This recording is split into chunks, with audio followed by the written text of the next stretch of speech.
In the beginning, God created the heavens and the earth. Now the earth was formless and empty, darkness was over the surface of the deep, and the Spirit of God was hovering over the waters. And God said, "Let there be light," and there was light.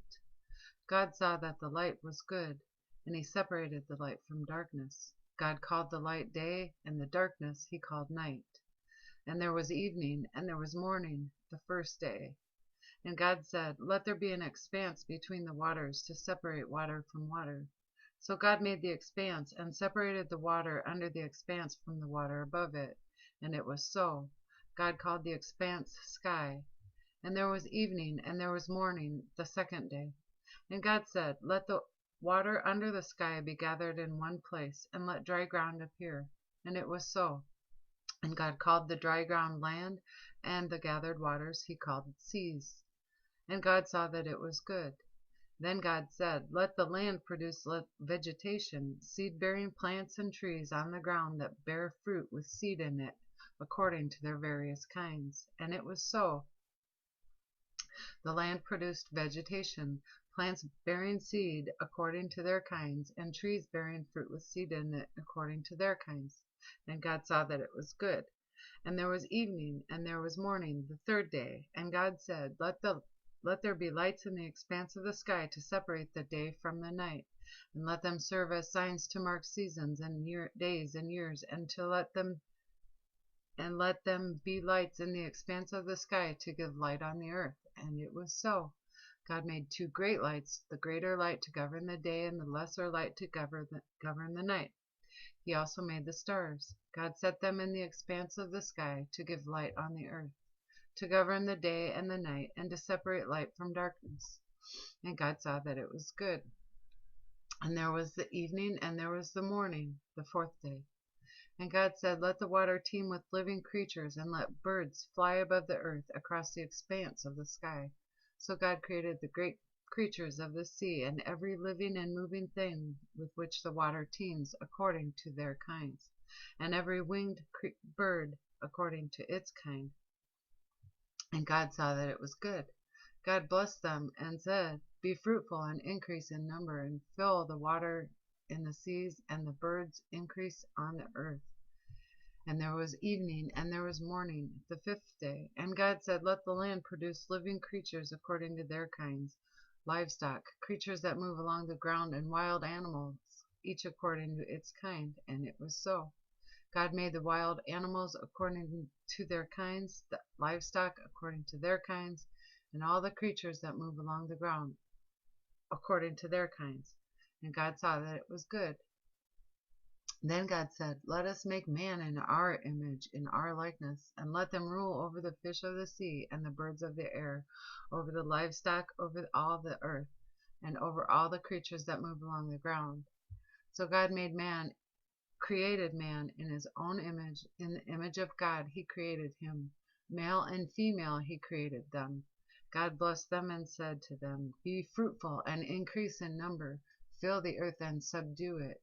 Rule over the fish of the sea and the birds of the air, and over every living creature that moves on the ground." Then God said, "I give you every seed-bearing plant on the face of the whole earth, and every tree that has fruit with seed in it. They will be yours for food. And to all the beasts of the earth, and all the birds of the air, and all the creatures that move on the ground, everything that has the breath of life in it, I give every green plant for food." And it was so. God saw that all that he had made, and it was very good. And then there was evening, and there was morning, the sixth day. Thus the heavens and the earth were completed in all their vast array.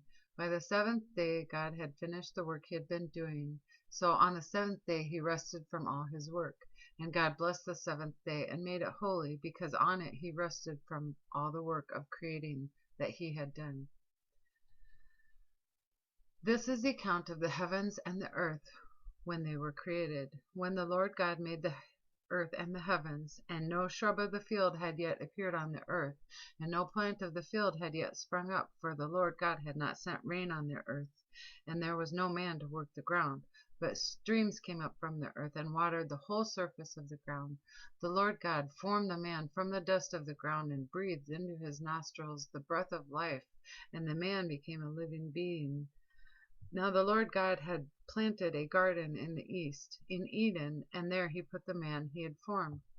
And the Lord God made all kinds of trees grow out of the ground, trees that were pleasing to the eye and good for food. In the middle of the garden were the tree of life and the tree of knowledge of good and evil. A river watering the garden flowed from Eden. From there it was separated into 4 headwaters. The name of the first is the Pishon.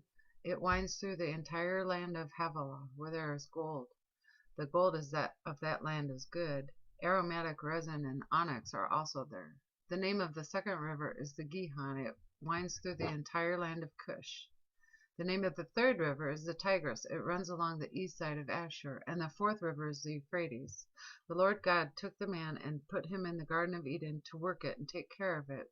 And the Lord God commanded the man, "You are free to eat from any tree in the garden, but you must not eat from the tree of the knowledge of good and evil, for when you eat of it you will surely die." The Lord God said, "It is not good for man to be alone. I will make a helper suitable for him." Now the Lord God had formed out of the ground all the beasts of the field and all the birds of the air.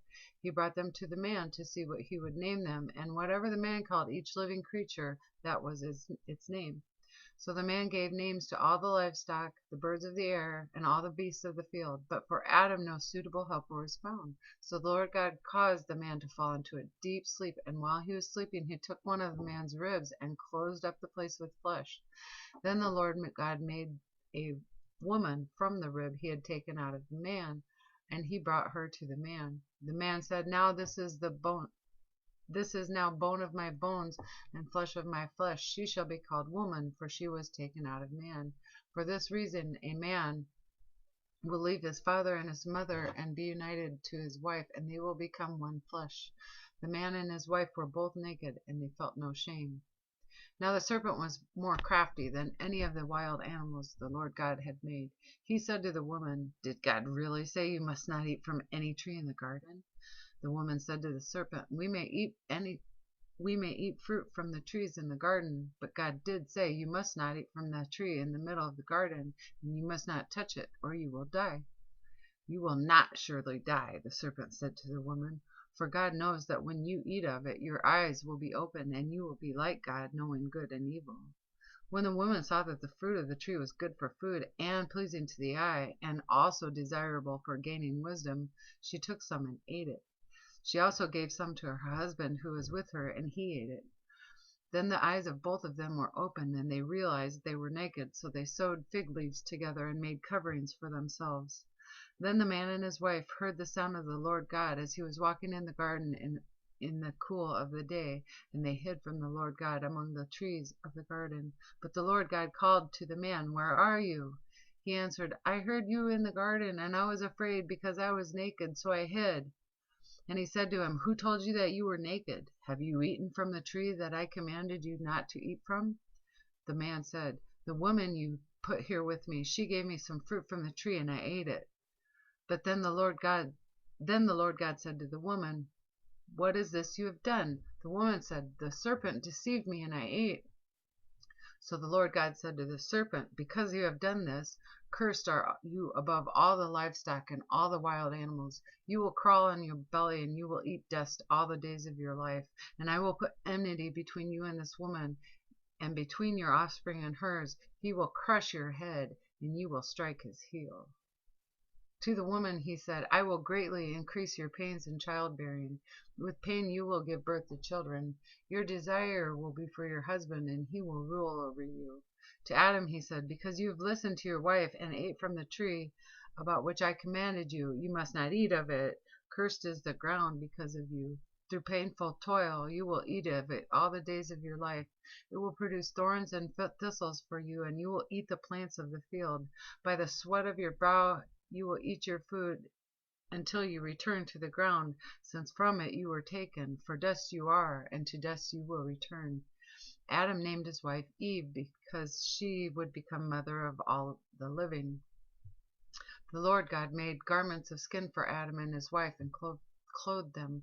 And the Lord God said, the man has now become like one of us, knowing good and evil. He must not be allowed to reach out his hand and take also from the tree of life and eat and live forever. So the Lord God banished him from the Garden of Eden to work the ground from which he had been taken.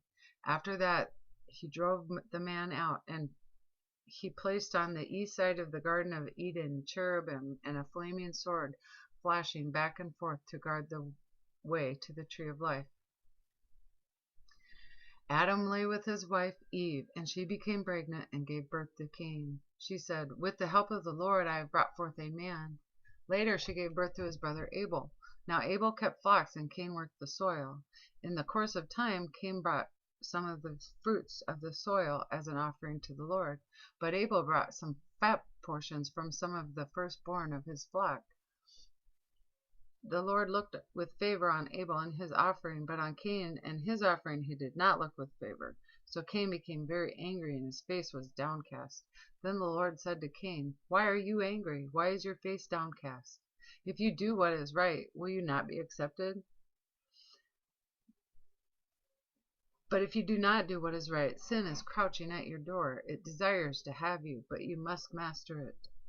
Now Cain said to his brother Abel, let's go out to the field. And while they were in the field, Cain attacked his brother Abel and killed him.